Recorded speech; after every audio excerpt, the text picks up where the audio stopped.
Kamusta pong muli mga kabayan? Sana po nasa maayos po kayong kalagayan. Si Kamanong po inyong likod ay nagbabalik po muli at tayo po magsama-sama magkomentuhan dito po sa Tambahay mga kabayan. Mag-umpisa na po tayo. Komentuhan po natin si Congressman Pulong ng Davao City ay naglabas po ng hinanakit o sama ng loob sa nangyayari pong sobrang pamumulitika sa kanila at sa kanyang probinsya, sa kanilang probinsya. Bakit daw po? Ito po, basahin po natin. Ang sinasabi po ni Pulong, mga kababayan. Ayon po kay Pulong, yan po mga kababayan, pinag-uusapan na po yan. Ayon po kay Pulong, Davao City received nothing funds for 4 years. Mga kababayan, Davao City received nothing pounds for 4 years. Grabe, no? Wala silang natatanggap na fund. Grabe, no? Walang natatanggap ng 4 na taon. Walang budget, walang pondo, walang nilalaan na pondo para sa Davao City ng mahigit 4 na taon na o 4 na taon na. Grabe, no? Grabing pamumulitika ang ginagawa nila. Ipinatapo na ang tatay, kidnapping, at binuhusan pa ng pera ng taong bayan. Ayon sa mga Marines, ayon kay Saldico, binuhusan ng pera ang dating Pangulong Duterte para po sa ICC. Pera pa ng taong bayan ang ginamit para po maipatapong pa ang kanilang ama. Ang ama po ni Congressman Pulong. Di po ba? At syempre, patuloy pa rin pong pinababagsak ang kanyang kapatid, ang Vice President. Tuloy-tuloy pa rin po. Hindi pa po natatapos yan. At syempre po, grabing pamumulitika pa rin dyan po sa Davao City. Kung ano-ano po ang kinakabit nila dyan. Hindi po ba? Para lang po masiraan ng masiraan. At syempre po, yung tinatawag na puro black propaganda. Paulit-ulit ang ginagawa po nilang paninira dahil nga demolition job. Hindi ka na binibigyan ng budget galing sa national, pinupolitika ka pa, ginagamitan ka pa ng kapangyarihan, pera. Ganyan po katindi. Kaya wala po silang nagawa. Walang nagawang mga proyektong malalaki. Maliban lang po sa puro pagnanakaw. Hindi po ba? Nakakalungkot. 4 na taon, ano? Samantalang yung Ilocos Norte, isang damukal ang binubuhos na pondo, daan-daang bilyon. Tapos, karamihan puro ghost project pa at mahihinang klaseng gumuguho. Gumuguho ang mga tulay at flood control doon. Di po ba? Excuse me po. At ganun din po sa Tacloban, sa Leyte, sa Tambaluslos na tinatawag ng Vice President sa kanyang distrito, sa kanyang probinsya, bumabaha rin po ang pondo na galing sa national. Pero sa Davao City, sa bagay, ang Davao City naman po ay kaya naman po nilang makasurvive dahil maganda po ang ekonomiya ng Davao City. Maayos po kasi ang pagpapatakbo ron, matino at hindi po korap ang politiko sa Davao City. Meron po silang pagmamahal at malasakit sa kanilang kababayan. At ang Davao City ay kasama po sa top 10 na pinakamaunlad at maganda ang ekonomiya sa buong bansa. Hindi po ba? At kasama rin po ang Davao City sa buong Southeast Asia sa pinakamalinis, pangalawa sa pinakamalinis na syudad, nangunguna ang Singapore. Hindi po ba? Kaya nga po, dyan mo makikita ang maayos na lingkod bayan. Pagka po ang kanilang syudad ay maayos ang ekonomiya at maayos ang pagpapatakbo. At isa pa, ang Davao City ay wala po yatang utang ang kanilang syudad dahil maganda po ang pagpapatakbo. Hindi po baon sa utang ang Davao City, mga kababayan. At syempre, ipinagmamalaki rin po nila ang kanilang medical. Ang kanilang ospital ay pang world class na, libre pa. Ganyan po katindi. Napakasarap po. Napakasarap po ng sitwasyon ng ating mga kababayan sa Davao City. Pang world class na ospital, libre pa. Panoorin po natin, ito po in-upload ng ating kababayan na siya po'y humanga sa ganda na ospital ng Davao City na tinatawag pong SPMC Hospital, pang world class na libre pa. Panoorin po natin ito, mga kababayan.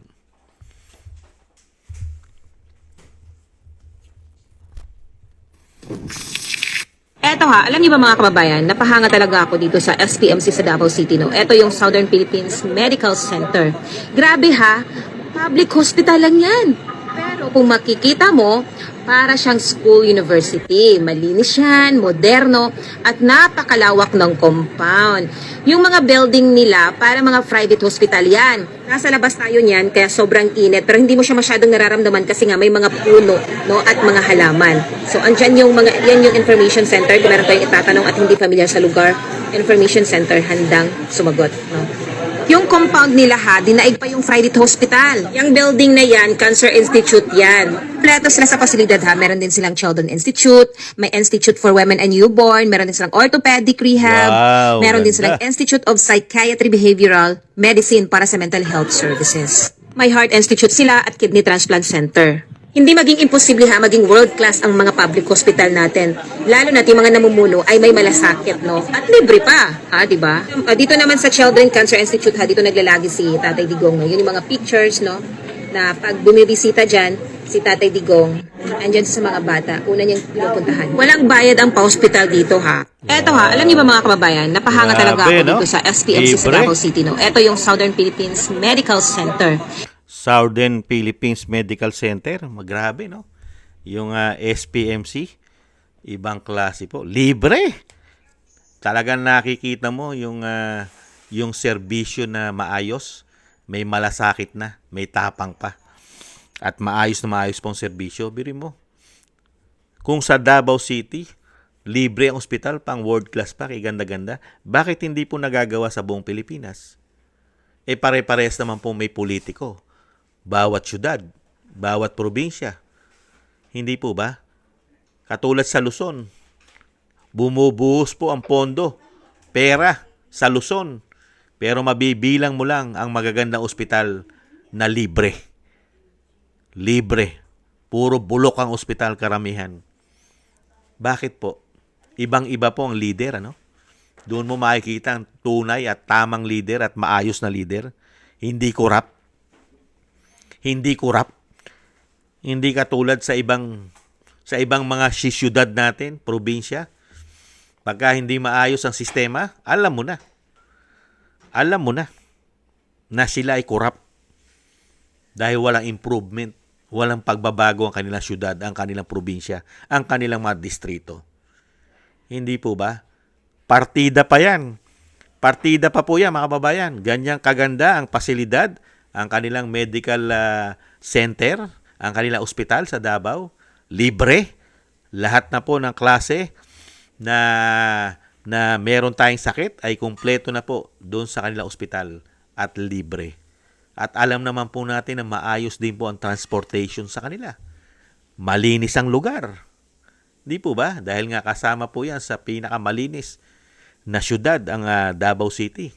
Pangalawa po yata yan. Nangunguna po yata ang Singapore. At wala rin pong utang ang Davao City. Hindi sila baon sa utang.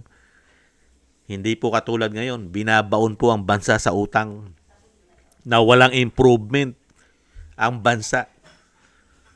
Excuse me po. Nakita nyo po ang pagkakaiba.